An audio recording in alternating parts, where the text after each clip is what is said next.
오늘 우리에게 주시는 하나님의 말씀은 신약 마태복음 8장 8절에서 13절까지입니다. 우리 다 함께 하나님의 말씀을 봉독하겠습니다. 백부장이 대답하여 이르되 주여 내 집에 들어오심을 나는 감당하지 못하겠사오니 다만 말씀으로만 하옵소서. 그러면 내 하인이 낫겠사옵나이다. 나도 남의 수하에 있는 사람이요 내 아래에도 군사가 있으니 이더러 가라 하면 가고 저더러 오라 하면 오고 내 종도로 이것을 하라 하면 하나이다. 예수께서 들으시고 놀랍게 여겨 따르는 자들에게 이르시되 내가 진실로 너희에게 이르노니 이스라엘 중 아무에게서도 이만한 믿음을 보지 못하였노라. 또 너희에게 이르노니 동서로부터 많은 사람이 이르러 아브라함과 이삭과 야곱과 함께 천국에 앉으려니와 그 나라의 본 자손들은 바깥 어두운 데 쫓겨나 거기서 울며 이를 갈게 되리라. 예수께서 백부장에게 이르시되 가라 내 믿은 대로 될지어다 하시니 그 즉시 하인이 나으니라. 아멘. 우리 사람은 각자 자기 생각대로 우리식으로 자기 믿음대로 살게 되어 있습니다. 요즘에 특히 이 스마트폰이 더 보급되면서 개인주의가 또 확산되고 그래서 더 이전보다 자기 생각대로 자기 믿음대로 살아가게 됐습니다. 저는 이것을 자의식 혹은 자기 정체성이라고 이름을 붙여볼 수 있겠다고 생각합니다. 예를 들어서 어떤 사람이 나는 서울에 살 거야, 나는 서울에 사는 사람이야 라는 의식이 분명히 있다면 집값이 비싸도 생활비가 많이 들어도 지방으로 옮겨서 살 생각을 하지 않습니다. 어떻게든지 서울에 붙어 살려고 하는 거 아니겠습니까? 만약에 어떤 학생이 있는데 현재 성적은 중하위권이에요. 그렇지만 자기 마음속에 나는 상위권이야, 나는 공부를 잘하는 사람이야, 이 의식이 분명하게 또렷하게 있다면 현재는 중하위권이라도 언젠가는 따라갈 거예요. 언젠가는 자기가 상위권의 성적을 내고야 말 거라고 생각을 합니다. 현재 나는 중하위권인데 중하위권이라는 의식이 꼭 있으면서 어떻게 해서 따라가려고 하면 계속 뒤쫓아만 가고 결국 올라가지는 못하지만 나는 위에 있어야 돼, 위에 있는 사람이야, 의식이 있으면 방법은 모르겠지만 결국은 위에 성적이 나올 거라고 하는 것입니다. 저는 제가 목사로서 제 자기 정체성을 좀 돌아보았습니다. 휴가 기간에 나는 어떤 목사인가, 제 안에 있는 자의식, 자기 정체성을 좀 점검을 해봤는데 저도 사람인지라 시간이 흘러가면서 안주하려고 하는, 타성에 젖는 저 자신을 발견을 했습니다. 나는 여기까지야. 더 깊어지거나 더 넓어지기는 어렵지 않을까? 이런 내면에 유혹하는 소리를 제가 들었습니다. 그러면서 다른 한편으로 또 다른 소리가 들렸습니다. 무슨 말이냐? 아직 말씀을 더 따라가야지, 더 깊어져야지, 더 넓어져야지. 이런 제 안에 있는 또 다른 소리를 듣고 거기에 제가 반응을 하려고 애를 썼습니다. 여러분, 우리가 이 믿음대로 될지어다, 이 말은 참 어찌 보면 무서운 말입니다. 많은 사람들이 다 잘 되고 싶고 행복하고 싶고 나름대로 형통하고 싶지만은 내 안에 있는 자아 정체성이 부정적이고 왜곡되어 있으면 살기는 열심히 살아도 나는 안 돼, 나는 못해, 결국 나는 실패할 거야, 내 인생은 망할 거야, 이런 의식이 발목을 잡고 있다라고 하는 것입니다. 여러분, 한번 스스로를 생각해 보시죠. 나는 어떤 사람입니까? 어떤 자의식, 어떤 자아 정체감을 가지고 지금 있습니까? 예수 그리스도는 우리를 죄에서 구원하여 주시기 위해 이 땅에 오셨습니다. 예수 그리스도는 우리를 사망과 저주와 어둠과 실패와 낭망에서 벗어나오게 하시고 그리고 생명으로 축복으로 진리로 승리로 인도해 주기 위해서 십자가에 달려 주신 줄로 믿습니다. 어둠의 권세, 마귀 사탄은 끊임없이 마치 악어가 먹잇감을 물고 물속으로 끌고 들어가듯이 마귀는 그렇게 우리를 저주하리로 끌고 들어가려 하지만 예수님은 우리의 마음을 새롭게 하여 주시고 예수님은 우리를 생명으로 행복으로 높여주시려고 오신 분이십니다. 예수 그리스도 안에 있으면 독수리가 날개치며 올라감 같은 새 힘을 얻게 될 줄로 믿습니다. 오직 예수님을 믿는 것이 우리가 승리하는 비결인 줄로 믿습니다. 오늘 본문에 등장하는 로마 군대 백부장이 나오는데요. 이 백부장은 마음속에 예수님을 온전히 믿고 신뢰하였던 것으로 나타납니다. 그의 믿음이 얼마나 대단했는지 주님이 칭찬하시지 않습니까? 잠깐만 좀 보겠습니다. 우리 8절 말씀인데요. 오늘 본문에 백부장은 예수님의 그 말씀의 권위에 대해서 확신을 가졌습니다. 한번 8절을 다시 소리내서 읽어보겠습니다. 시작. 백부장이 대답하여 이르되 주여 내 집에 들어오심을 나는 감당하지 못하겠사오니 다만 말씀으로만 하옵소서. 그러면 내 하인이 낫겠사옵나이다. 아멘. 백부장은 예수님이 말씀으로만 하셔도 그냥 아무 행동, 병을 나을 어떤 조치를 취하지 않으셔도 말씀으로만 하셔도 집에 있는 하인이 낫겠사옵나이다 라고 하는 말씀의 권위를 확신하고 있었다라고 하는 것입니다. 그리고 더 나가서 9절로 가시면은 백부장은 그 권위, 말씀의 권위에 복종하는 것이 질서를 지키는 것이고 좋은 일이라고 하는 그 이해가 있었어요. 말씀에 복종하는 것. 여러분, 어떤 사람들은 말씀에 순종하는 것을 좋게 생각 안 합니다. 스스로 굴욕적이라고 자존심 상한다고 생각하는 어리석은 사람도 있습니다. 그러나 백부장은 군대에서 훈련받았기 때문에 말씀, 명령에 복종하는 것이 질서를 지키는 것이고 서로에게 좋은 일이라는 이해가 되어 있었다라고 하는 것이죠. 자, 그런 의미에서 9절 같이 다시 읽어보겠습니다. 시작. 나도 남의 수하에 있는 사람이요 내 아래에도 군사가 있으니 이더러 가라 하면 가고 저더러 오라 하면 오고 내 정도로 이것을 하라 하면 하나이다. 아멘. 예, 이런 백부장의 말씀의 권위에 대한 순종, 그리고 그 순종할 때 하나님 뜻이 이루어지는 것을 이해하는 것을 보시고 10절에 보면 이스라엘 중에 이만한 믿음을 보지 못하였다라고 칭찬하셨습니다. 저 여러분이 백부장이 이 믿음을 갖게 되기를 축복합니다. 자, 그러면 여기서 이 믿음을 가지려면 질문이 하나 필요합니다. 도대체 백부장은 이방인인데도 불구하고 이 믿음을 어디서 가져왔을까? 어떻게 이 믿음을 갖게 되었을까 하는 것입니다. 두 가지의 가능성이 있습니다. 하나는 하나님께서 백부장에게 이 큰 믿음을 선물로 주셨다라고 하는 것이고, 두 번째는 백부장이 군인이다 보니까 훈련에 의해서, 군인 정신에 의해서 이 큰 믿음을 스스로 갖게 되었다라고 하는 것입니다. 정답은 뭘까요? 1번 플러스 2번 둘 다가 필요합니다. 네. 하나는 믿음을 은혜로 받은 것이죠. 예.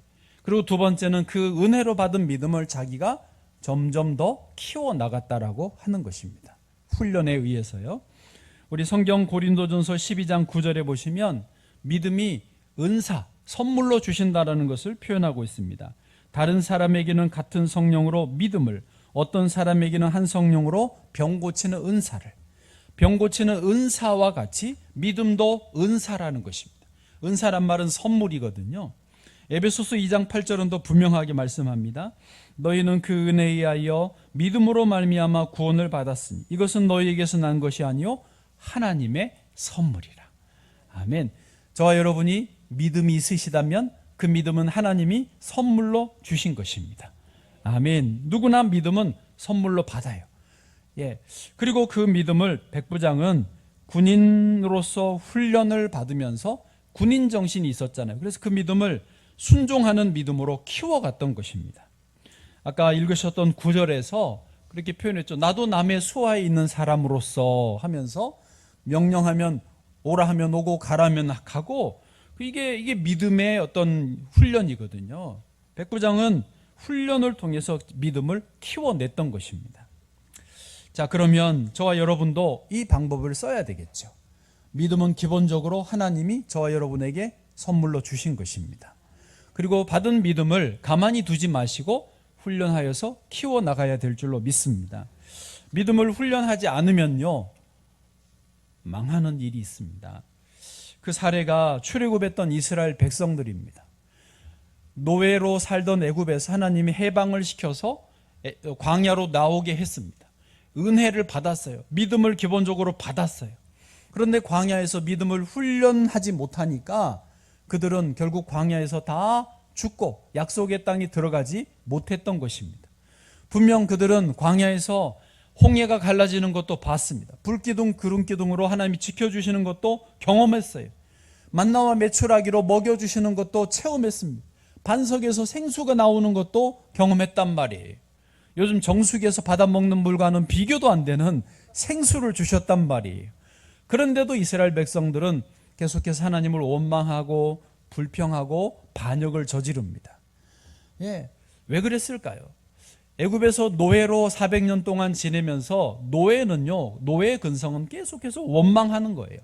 자꾸 불평을 해야 일을 적게 합니다. 자꾸 원망을 해야 조금 더 음식이 좋게 나옵니다. 조금이라도 잠자리가 좋아질 수 있습니다. 가만히 시키는 대로만 하면 진짜 아무것도 안 되니까 원망하고 불평했던 게 습관이 됐던 것이죠. 그러나 이제 은혜를 입은 사람이, 믿음의 사람들이 되었는데도 그것을 바꾸지 못하니까 결국 광야에서 다 죽고 마는 것입니다. 민수기 14장 27절 말씀에 그렇습니다. 나를 원망하는 이 악한 회중에게 내가 어느 때까지 참으랴. 이스라엘 자손이 나를 향하여 원망하는 바, 그 원망하는 말을 내가 들었노라. 하나님이 원망하는 이 악한 회중, 원망하고 원망한다, 내가 정말 질렸다, 하나님도 그렇게 표현하신 것입니다.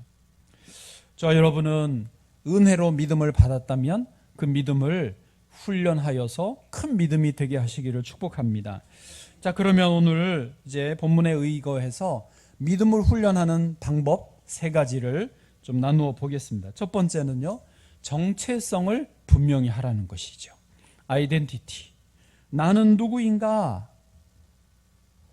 여러분 다시 한번 스스로 생각해 보십시오. 나는 누구인가? 여러분은 누구십니까? 생각만 하시고, 여러분 아십니까? 세상은요, 내가 누구인가에 대해서 나에게 증명해 보이라고 요구합니다. 그래서 스펙을 쌓고 자격증을 따고 어떤 경력을 쌓고, 그래서 그에 합당한 연봉을 받으려고 하고, 어떤 성과를 내야 되고 연봉 협상할 때 유리한 고지를 점령하려고 합니다.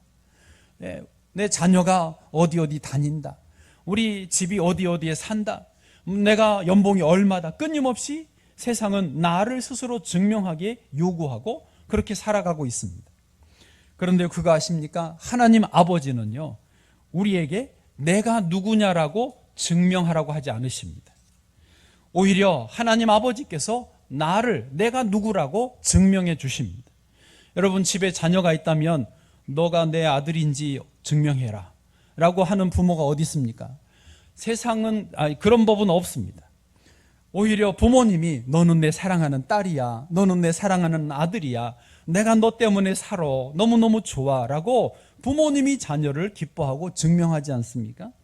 마찬가지로 하나님 아버지께서는 저와 여러분을 그렇게 말씀하시는 것입니다. 너희는 원래 죄인이었지만 예수 그리스도 안에서 내가 너희를 구속하였고 너희는 나의 사랑하는 자녀다, 나의 사랑하는 딸이다, 나의 사랑하는 아들이다라고 하늘 아버지께서 증명해주고 계시는 줄로 믿습니다. 요한복음 1장 12절 말씀 시작. 영접하는 자 곧 그 이름을 믿는 자들에게는 하나님의 자녀가 되는 권세를 주셨습니다. 아멘. 그렇습니다. 누구든지 예수 그리스도를 믿는 사람은 다 하나님이 이제 너는 내 자녀라고 확증해 주시는 줄 믿습니다. 그리고 하나님의 자녀뿐만 아니라 더 존귀한 직분도 주셨습니다. 베드로전서 2장 9절에 제가 읽어드리면, 그러나 너희는 택하신 족속이요 왕 같은 제사장들이요 거룩한 나라요 그의 소유가 된 백성이니 이는 너희를 어두운 데서 불러내어 그의 기이한 빛에 들어가게 하신 이의 아름다운 덕을 선포하게 하려 하십니다. 아멘. 저와 여러분은 하나님의 택하신 족속들입니다. 왕 같은 제사장들입니다. 거룩한 백성입니다. 그의 소유가 된 백성들인 줄로 믿습니다. 군대 훈련소에 가면 민간인 정신을 빼내고 군인이라고 너는 군인이야 계속 그것을 강조합니다. 그렇듯이 하나님 아버지께서는 저와 여러분에게 강조해 주세요. 너는 나의 자녀야. 세상이 뭐라고 그래도 너는 나의 자녀야. 면접을 가면 이것저것 어려운 질문을 해서 내 안에 있는 어떤 실력을, 나의 능력을 테스트합니다. 그러나 내가 혹시 그 면접에서 실패할지라도, 대답을 잘 못할지라도 내 안에서 하나님은 말씀하십니다. 너는 내 자녀야. 너는 존귀한 나의 자녀라고 하나님이 증명해 주시는 것입니다. 이렇게 우리가 하나님의 자녀인 정체성을 갖는 데서 하나님이 증명해 주시지만 우리가 할 일은 하나 있습니다. 그게 뭐겠습니까? 절대 하나님이신, 절대 주권자이신 그 여호와 하나님을 인정하는 것입니다. 하나님을 인정하는 것, 그게 우리가 할 일이고 나머지는 하나님이 우리를 다 증명해 주신다라고 하는 것입니다. 다윗이 광야에서 고난의 시간들을 보낼 때, 동굴에서 자고 광야에서 잠을 자고 도망을 다닐 때 다윗이 했던 유일한 것은요, 여호와 하나님을 인정하고 하나님께 기도하고 하나님을 찬양하고 하나님을 예배하는 그 일만 했습니다. 그랬을 때 아무도 없어요. 혼자 광야에 뚝 떨어져 있습니다. 그러나 하나님을 인정하니까 하나님께서 다윗 너는 내 아들이야. 내가 너를 지켜줄게. 내가 너를 왕으로 세워줄게 라고 하셨던 것입니다. 애국으로 팔려갔던 요셉도 역시 마찬가지 아닙니까? 진짜 요셉도 가족과 다 떨어졌습니다. 형들이 자기를 팔았으니 형제들과 연결될 리가 아무도 없습니다. 친구도 없습니다. 친척도 없습니다. 애굽에 뚝 떨어져서 노예로 살았습니다. 요셉이 한 일은 뭐였습니까? 딱 한 가지였습니다. 여호와 하나님을 인정하는 거예요. 하나님 앞에 내가 있다. 그래서 보디발 아내의 유혹도 뿌리치고 내가 하나님께 죄를 범할 수 없다라는 것이죠. 하나님을 인정했더니 그 요셉을 하나님께서 높이셔서 애굽의 총리가 되게 하여 주신 줄로 믿습니다. 고난 중에 있었던 욥도 그렇지 않았습니까? 자기 건강을 잃었습니다. 10명의 자녀를 다 잃었습니다. 모든 재산을 다 잃었습니다. 아내도 하나님 욕하고 죽어라 그러고는 도망가 버렸습니다. 도망갔다는 내용은 성경에 안 나오지만 같이 살기는 어려웠을 것 같습니다. 완전히 그냥 알몸 알거지가 되어 아무도 없었습니다. 그런 욥이 하는 일은 딱 한 가지였습니다. 주신 이도 여호와시오 취하신 이도 여호와시니 오직 여호와 이름만 찬양받으실지어다. 그렇게 하나님을 인정하였더니 하나님이 욥을 회복시키시고 그에게 2배로 더 많은 복을 주셨다고 하는 것입니다. 오늘 백부장도 다른 게 한 게 아닙니다. 오직 예수님의 말씀의 권위를 인정했습니다. 자신의 정체성을 거기서 찾았어요. 예수님 말씀에 순종하면 다 됩니다. 그럴 때 백부장이 우리가 아는 그 백부장이 되었던 것입니다. 하나님이 모세를 처음에 부르셨을 때 모세가 이렇게 거부합니다. 내가 누군데요? 라고 말합니다. 출애굽기 3장 11절 보실까요?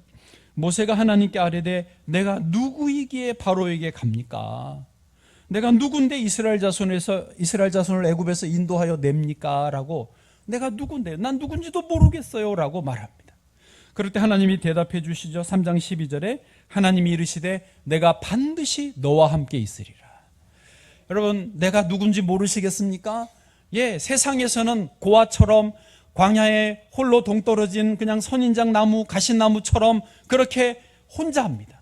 그러나 하나님을 인정할 때, 하나님이 함께 하실 때 내가 누군지 알게 되고 길을 찾게 되는 줄로 믿습니다. 지난주에 했던 거 오늘 한번 다시 할까요? 이렇게 자기를 끌어안으시고 하나님이 따라서 하나님이 나를 사랑하십니다. 하나님이 나에게 복을 주십니다. 하나님이 나와 함께 하십니다. 아멘. 이렇게 한번 하나님이 저와 여러분을 사랑하시고 함께 하시는 줄 믿습니다. 예, 정체성을 그렇게 확인하셨다면 두 번째로는요, 믿음의 근육을 키우라는 것입니다. Faith muscles, 믿음의 근육을 키우는 것입니다. 여러분 근육을 키우는 방법이 뭔지 아세요? 열심히 운동하는 거잖아요. 그런데 좀 더 정확하게 표현하면 운동을 반복하는 것입니다. 반복할 때의 근력이 생겨나는 것입니다. 한두 번 해가지고는 근육이 생기지 않습니다.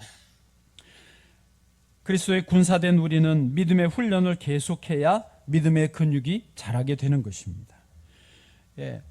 두 젊은이가 있었습니다. 한 사람은 직장을 마치고 퇴근하면 피곤하다라고 하면서 주로 누워서 쉬거나 스마트폰을 보았습니다. 그리고 주말에는 친구들과 놀러 다니고 술을 마시기를 좋아했습니다. 그런데 다른 한 젊은이는 직장을 마치고 돌아오면 피곤하지만 책을 읽었습니다. 그리고 더 성장하고 싶었기 때문입니다. 또 시간을 내서 규칙적으로 운동을 했습니다. 그렇게 책을 읽으면서 생각의 근육을 키웠고 운동을 하면서 몸의 근육을 키웠습니다. 처음에는 두 젊은이의 인생길이 비슷하게 가고 있는 것처럼 보였습니다. 똑같이 직장을 다녔으니까요. 그러나 점차 시간이 흐르면서 두 사람의 인생은 완전히 달라졌습니다. 처음 사람은 여전히 피곤하다고 하면서 여기저기 직장을 옮겨 다니면서 전전했지만은 두 번째 사람은 점점 발전하고 근력이 키워져서 나중엔 자기 사업을 하고 회사의 대표가 되었다라고 하는 것입니다. 여러분, 근력을 키우는 건 당장은 안 보이지만 시간이 지나면 분명히 보이는 것입니다. 요즘 같은 AI 로봇 시대이기 때문에 더더군다나 우리 사람들은 책을 읽어야 됩니다. 내가 인간이다 그러면 책을 꼭 읽으셔야 됩니다. 제가 여기 동네 골목을 다니면서 가게들이 많습니다. 아는 사장님들도 많은데 이렇게 지나면서 보면 손님이 없을 때 그 가게를 보시는 분들이 뭐 하는가를 관찰해 보면 10에 9, 아니 30에 29분은 스마트폰을 보고 계십니다. 네, 대부분 그렇습니다. 10에 1분, 30에 1분 정도는 책을 보고 계세요. 소설책이든 무슨 책이든 책을 보는 분이 정말 드물게 계십니다. 참 대단한 분이라고 생각이 듭니다. 대부분의 사람들이 책을 잘 안 읽습니다. 스마트폰에 너무 빠져 있습니다. 그래서는 근력이 생기지 않습니다. 그래서는 인간성, 생각, 어떤 올바른 길로 분별력이 점점 떨어지고 노예로밖에 살게 되기가 쉽습니다. 여러분, 책을 꼭 읽으시기 바랍니다. 운동하시기 바랍니다. 그리고 무엇보다 믿음의 근력을 키우는 최고의 방법은 꾸준히 기도하는 것입니다. 매일매일 기도하는 것입니다. 한두 번 기도해도 기도가 늘지 않고 깊어지지 않고 넓어지지 않을 것입니다. 그러나 매일매일 힘들어도 귀찮아도 번거로워도 바빠도 계속 기도하다 보면 기도의 근력이 생기고 기도가 깊어지고 넓어지게 될 줄로 믿습니다. 다니엘은 하루 3번 기도했어요. 다니엘은요, 사자굴에 던져진다고 하여도 기도를 멈추지 않았습니다. 다니엘서 6장 10절 말씀 다 잘 아시죠? 같이 읽어보시죠. 시작. 다니엘이 이 조서에 왕이 도장이 찍힌 것을 알고도 자기 집에 돌아가서는 윗방에 올라가 예루살렘으로 향한 창문을 열고 전에 하던 대로 하루 3번씩 무릎을 꿇고 기도하며 그의 하나님께 감사하였더라. 아멘. 그렇습니다. 이렇게 기도로 살았던 다니엘을 하나님은 이미 높이셨고 총리로서, 나라가 바뀌어도 총리로서 죽을 때까지 총리로 쓰임받았습니다. 사자굴에 던져줬어도 하나님이 사자들의 입을 막아버리시고 다니엘을 살려주셨던 것입니다. 다윗 이야기 다시 합니다. 다윗도 목동으로 양을 쳤습니다. 들에서 아무도 없이 혼자 양을 치는 밤이나 낮이나 그렇게 지냈지만 다윗은 남는 시간을 흘려보내지 않았습니다. 그는 끊임없이 기도하고 살아계신 하나님을 찬양하고 예배하고 악기를 만들어서 주님을 예배했던 것입니다. 그랬을 때 다윗은 골리앗 거인 앞에 섰을 때도 흔들리지 않고 두려워하지 않고 오히려 거인을 쓰러뜨리는 믿음의 사람이 되었던 것입니다. 사무엘상 17장 45절입니다. 다윗이 블레셋 사람에게 이르되 너는 칼과 창과 단창으로 내게 나오거니와 나는 만군의 여호와 이름 곧 내가 모욕하는 이스라엘 군대 하나님의 이름으로 내게 나아가노라. 아멘. 훈련을 반복할 때 근육이 생기는 것입니다. 꾸준히 반복하시기를 축복합니다. 자, 그렇다면 또 질문이 하나 있죠. 우리가 이 믿음의 근육을 어느 정도까지 키워야 다 완성이라고 말할 수 있겠나? 믿음의 근력을 키우는 목표 지점이 어디냐라고 하는 것이죠. 어느 정도 레벨이 돼야 믿음의 사람이라고 인정받을 수 있겠는가 하는 것입니다. 영화 오디세이를 휴가 때 아내와 함께 봤습니다. 상영 시간이 3시간이나 되어가지고 중간에 오줌 마려서 혼났습니다. 각오를 하시고 그 내용이 이렇습니다. 트로이 전쟁을 10년 동안이나 했습니다. 그리고 그 10년을 전쟁을 끝내고 이제 집으로 돌아오는 과정이 또 오디세우스에게 10년이나 걸렸습니다. 돌아오는 여정이 너무나 힘들어가지고 오디세우스가 아데나 여신에게 묻습니다.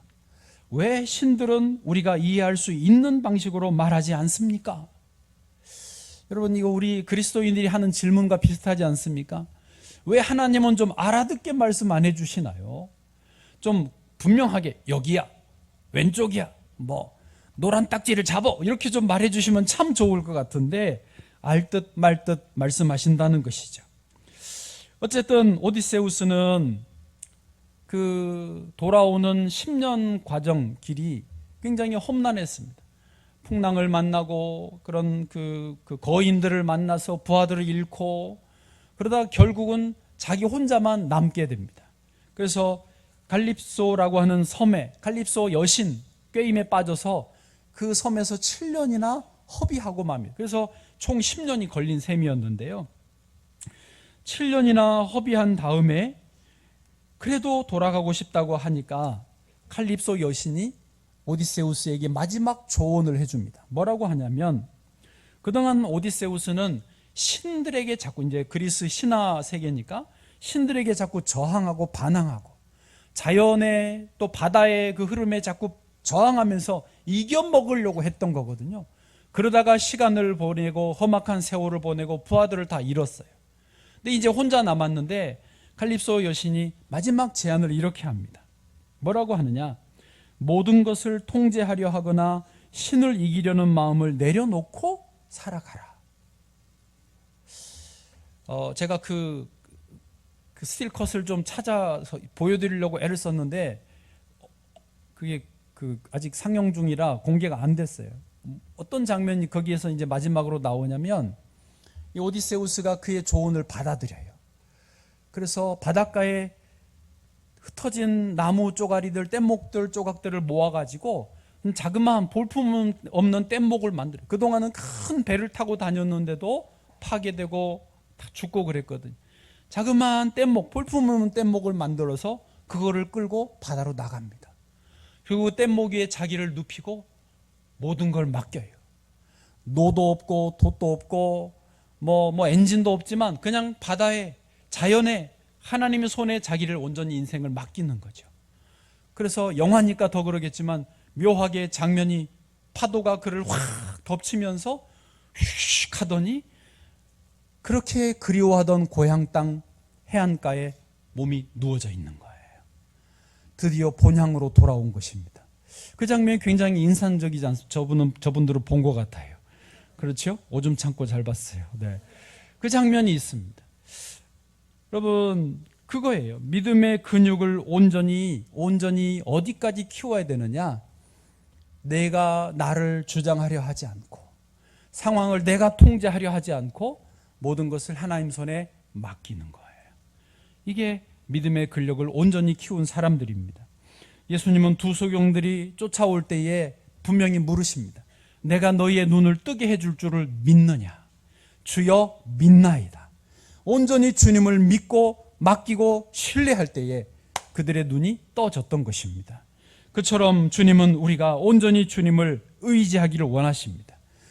주님을 한 다리 걸치고 다른 한 다리는 세상에 걸치는 그런 믿음이 아니라 온전히 전 존재를 주께 맡기는 그런 믿음을 원하시는 것이죠.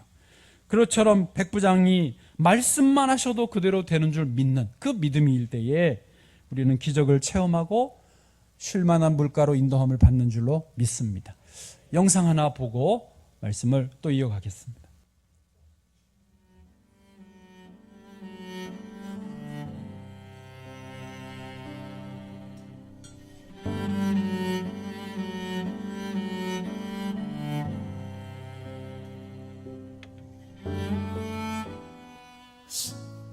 내가 뭘 잘못했지? 열심히 살았고 하나님 열심히 믿었는데, 그리고 나쁜 짓 한 것 같지 않은데 내가 뭘 잘못했을까? 그런 마음이 많이 들었어요. 내가 하나님이 뭘 잘못해서 저한테 이렇게 벌을 주시나요? 도대체 제가 뭘 잘못했나요, 하나님? 이제 그런 생각이 들면서 사람들이 원망스럽고 남편한테도 막 싸우게 되고, 막 작은 거에 되게 서운한 거예요. 전화 오다가 안 오면 그것도 서운하고 막. 그래서 안 되겠다 싶어갖고 제가 이제 새벽 예배를 드리기 시작했어요. 목사님께서 그 말씀을 하셨어요. 내가 하나님께서 지금 이런 시간을 준 것은 내가 뭘 잘못해서가 아니라 하나님께서 새롭게 옷을 입혀주시기 위해서 이런 시간을 만들어 주셨다는 거예요. 그게 얼마나 감사한 일이에요, 그렇죠? 그 다음부터는 그때 그 성경 말씀을 들으면서 제가 완전히 무너졌어요. 아, 나에게 이런 시간을 주신 게 하나님께서 은혜의 시간이구나. 나를 성령으로 새롭게 옷 입히게 하기 위해서 하나님께서 이런 시간을 주신 거구나. 너무 감사한 거예요. 모든 게 감사한 거예요. 그때부터는 너무 많은 게 바뀌는 거예요. 제가 정말 하고 싶은 게, 여러분 정말 소박하지만 밥 먹고 나서 남편이랑 손잡고 산책하는 게 제 소원이었거든요. 근데 그걸 못 해봤어요. 너무 바쁘니까. 근데 밥을 먹고 이렇게 산책을 하면서 들에 핀 꽃도 너무 아름답고, 그날은 무지개가 너무 예쁘게, 그 다음에 노을이 너무 예쁘게 하나님께서 지으신 세상을 아름답게 저에게 보여주시기 시작하는데, 그게 너무 감사한 거예요. 하나님 너무 감사합니다. 2024년 4월의 일기를 잠깐 이렇게 들여다봤거든요. 제가 잠깐 소개해 드릴게요. 오늘도 비가 오다가 잠깐 그쳤기에 동네 산책을 나갔다. 갑자기 광야에서라는 찬송가의 가사가 마치 나의 간증 같아서 공원 벤치에서 모자를 눌러쓰고 막 울었다. 지나가는 사람들도 있고 날도 헌한데 눈물 콧물이 쏟아져서 고개를 푹 숙이고 한참을 울었다. 가끔 울고 나면 속이 편해진다. 이래저래 감사한 날이다 라는 일기를 제가 썼는데, 제가 처해있던 상황이 광야 같았던 거예요. 정말 하나님 의지하지 않으면 살 수가 없는 곳이 광야를 저 눈으로 보면서, 아, 이런 곳이었구나. 지금 내 인생이 광야 같은 거구나. 항암을 하면서 주님께서 이렇게 인도해 주시고, 또 기도의 방향이 바뀌었어요. 하나님 함께 해주셔서 감사합니다.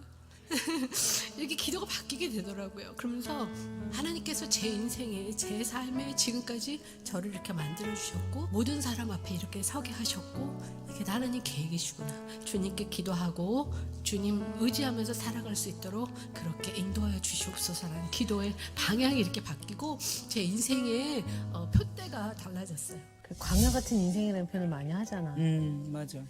그냥 힘들고 괴로운 것일 줄만 알았어. 광야라는 것 자체가. 근데 그 안에 들어가 보니 너무 은혜로운 거야. 그 은혜가 큰 게 아니라 한 줄기 바람. 실만한 물가로 나를 인도하시는 주님. 이런 것들이 되게 은혜로우더라고. 그래서 돌아보면 진짜 견딜 수 있을 만한 고난만 주신 것 같아.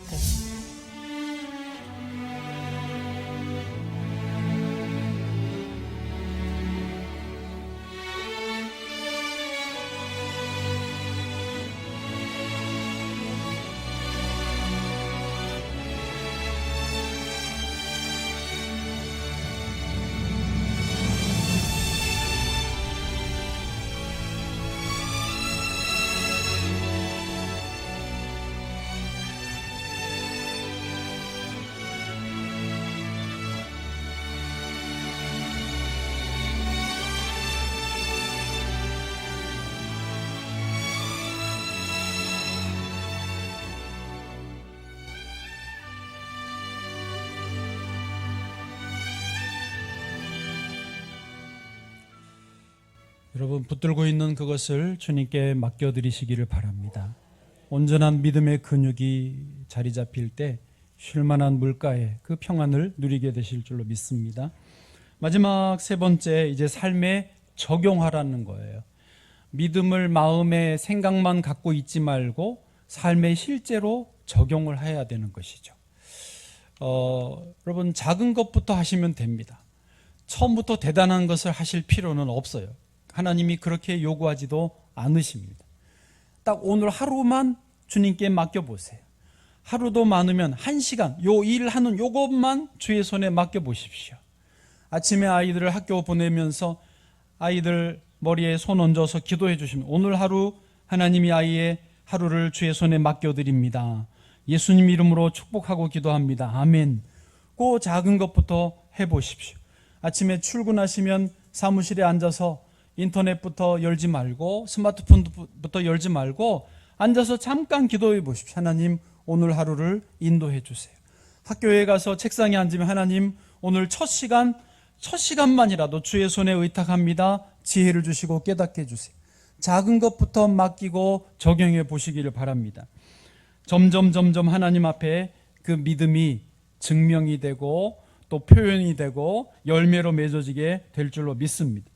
적용하지 않으면, 삶에 실천하지 않으면 계속 관념적인 믿음이, 관념적인 그리스도인으로밖에 머물 수 없습니다. 우리 그리스도인의 삶은 실제적인 것입니다. 하나님의 아들 예수님이 땅에 오셨습니다. 예수님 십자가에 달려 돌아가셨습니다. 3일 만에 실제로 부활하셨습니다. 그리고 우리 모두를 다시 부활의 자리로 이끌어 주시는 분이십니다. 우리가 실제 삶에서 승리하며 살기를 원하시는 주님이시기 때문에 그렇습니다. 저와 여러분이 이제 말씀을 정리하면서 큰 믿음의 사람 되시기를 축복합니다. 내가 누구입니까? 하나님의 자녀입니다. 하나님이 증명하십니다. 우리는 말씀과 기도로 믿음의 근력을 키우시면서 온전히 주께 의지하는, 내 힘 빼고 내가 붙들고 있는 것을 내려놓고 주님만 의지하게 되기를 축복합니다. 그리고 하나하나 적용해 보실 때에 주님이 말씀하십니다. 가라, 내 믿음대로 될지어다. 아멘.